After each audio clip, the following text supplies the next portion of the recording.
1947. The year rings a bell for every Indian when the Indian Tiranga was seen fluttering in the wind all over the country. Pandit Jawaharlal Nehru, with his tryst with destiny, took over Indian hearts and the government. The Indian National Congress came into power with the ideals of socialism, secularism, and being self sufficient, among others. Nehru and his government reigned from 1947 to 1964 till his death. Nehru was not an advocate of putting up statues, nor the erasure of the ones put up by the British. According to Sushmita Pati, Indian author and a political scientist, These statues were more than mere objects of stone. They symbolize the colonial history of the very institution of Parliament itself, while for Nehru, they still held importance with regard to India's relationship with Britain. hence we can see that there were no statues that came up in Delhi during the time. With the death of Nehru in 1964, the era of statue erection in Delhi slowly began. This is Sushmita Pai, and you're listening to Statues, Politics, and Memories, a podcast series discussing the political history of India through the statues of New Delhi. And in this episode, we dwell into the beginning of the era of statues in Delhi and the statues put up by the Prime Minister Indira Gandhi. It began with the removal of the statue of King George V at the Chhatri, east of the India Gate. The Chhatri, or the canopy, was designed by Edwin Lutyens to host the statue of King George V. It came up in 1936 after his death. The statue symbolized the power of the Imperial British. The removal of the statue marked a huge shift in the memory that people had of the place. Yet the space remained vacant for almost 50 years before another person could stand tall in it. From the Parliament, let's go down to the Red Cross and the Talkatora Road to the Mother Crescent Road. You travel through the curve of the Mother Teresa Crescent with the ridge on one side and the complex of the Rashtrapati Bhavan on the other to reach a T-junction. As you pass by, you see Gandhi and his disciples walking towards you.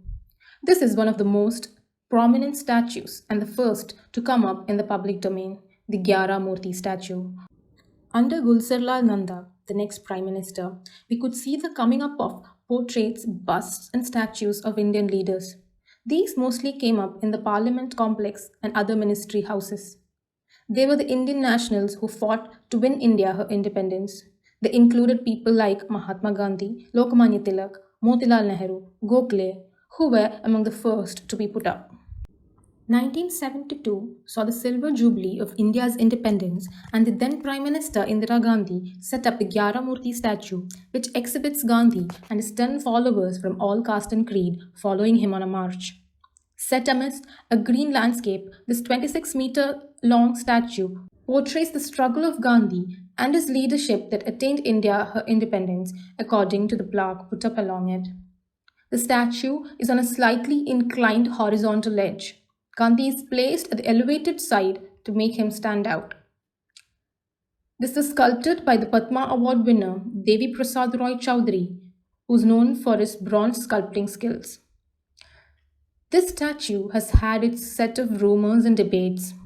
The bronze statue is said to depict the legendary Dandi March of Gandhi, where he traversed from Sabarmati Ashram to Dundee on foot to collect salt and defy the British monopoly on salt. His followers are said to be Matagini Hazra, Sarojini Naidu, Brahmabadam Upadhyay, Abbas Tyabji, and so on. Yet there are contradictions to this, which says that this is a representation of people following Gandhi from all castes. As you can see, the Nehruvian cap, the Christian cross, the turban, along with man, woman, Gandhi's Harijans, and the elite all together in a frame, helping each other. This statue was later depicted in the 500 rupee note of India, which is now demonetized. Another interesting thing we can note is that this unnamed woman in the statue is the only statue of a female in the public domain in New Delhi. The Silver Jubilee statues did not conclude here. It went right across the area to the northeast of the India Gate. Indira Gandhi also unveiled the statue of Bal Gangadhar Tilak on 29th January 1973 as part of India's Silver Jubilee celebrations. Swaraj is my birthright, and I shall have it.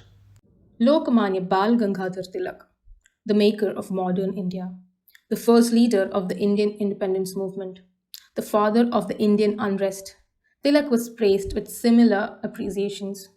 Though a hardcore Hindu with a narrow mindset about women's rights, Tilak was keen to obtain independence by all means. The statue of Tilak was patroned by the Lokmanya Tilak Smarak Trust in Pune. He stands on a pedestal with a plaque which has his famous quote inscribed on it. It stands tall around a few green trees with a disrupted fountain in front of it. Though once at a majestic position, the statue now is camouflaged. The statue is situated just behind the Supreme Court complex overlooking the flyover and the metro. Though along the Tilak Marg and under the Tilak Bridge, Lokmanya Tilak seems to be unseen, though his statue has been there since 50 years. Here we find two statues from the same time, inaugurated by the same person with a similar agenda, that is, India's Silver Jubilee, around the same area in Delhi. Yet, the Gyarah Murti statue is one of the tourist attractions and people know of this place, while the Tilak statue is kind of like the hidden gems of a tourist place as people are quite unaware of it. It also answers another point, which is maintenance. The Gyarah Murti statue is well maintained with the pruned shrubs and clean area. Yet the Tilak statue has a fountain that doesn't work and the area is quite shabby. Here we prove the point that visibility of the statues is an important factor for the collective memory. This also goes for the point of accessibility. Though both the sites are at junctions, the visibility causes the accessibility easier. Here the agenda for a collective memory remains the same, yet the memory is selective for the different statues. So, does the physicality of the site and its appropriation impact a collective memory? After the Tilak statue in 1973, the next statue that came up in the public domain was in 1985. So, what happened in this gap of 12 years? Let's go back to the Indira led INC during this time. After the 1971 elections, Indira Gandhi was quite undefeatable, a woman born to conquer and rule, the Empress of India. This was her peak. Her graph started going down since. The nationalization of the banks, the election fraud, and she also started to control the judiciary. These factors culminated and she was asked to step down. But before she could resign, she declared emergency all over the country, which lasted for almost 2 years. It was a time of internal turmoil in the country, and the last thing people wanted were statues coming up. The emergency period led to the collapse of the INC's reign and the coming up of the first coalition government of the Janata Party in 1977. The Janata Party was the union of Congress O and other parties like the Socialist Party of India, Bharatiya Janasangh, and so on. Congress in 1969 had split into Congress R and Congress O. Congress R stands for requisition, was headed by Indira Gandhi, and Congress O for organization, comprised by the senior members of the party, including Morarji Desai, Neelanjana Gappa Poonachcha Neelam, Sanjeeva Reddy, Atulya Ghosh, with Kamraj on at its head.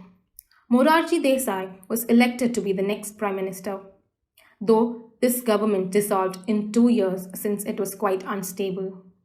The next Prime Minister was Charan Singh under the Janata Party Secular.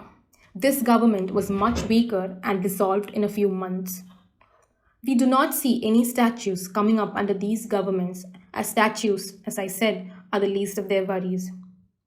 Indira Gandhi was again selected as the 7th Prime Minister in 1980. The second reign of Indira Gandhi did not witness any statues coming up.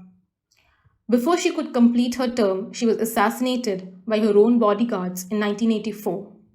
The INC emerged like a phoenix with Indira's ashes, with her son Rajiv Gandhi as the PM.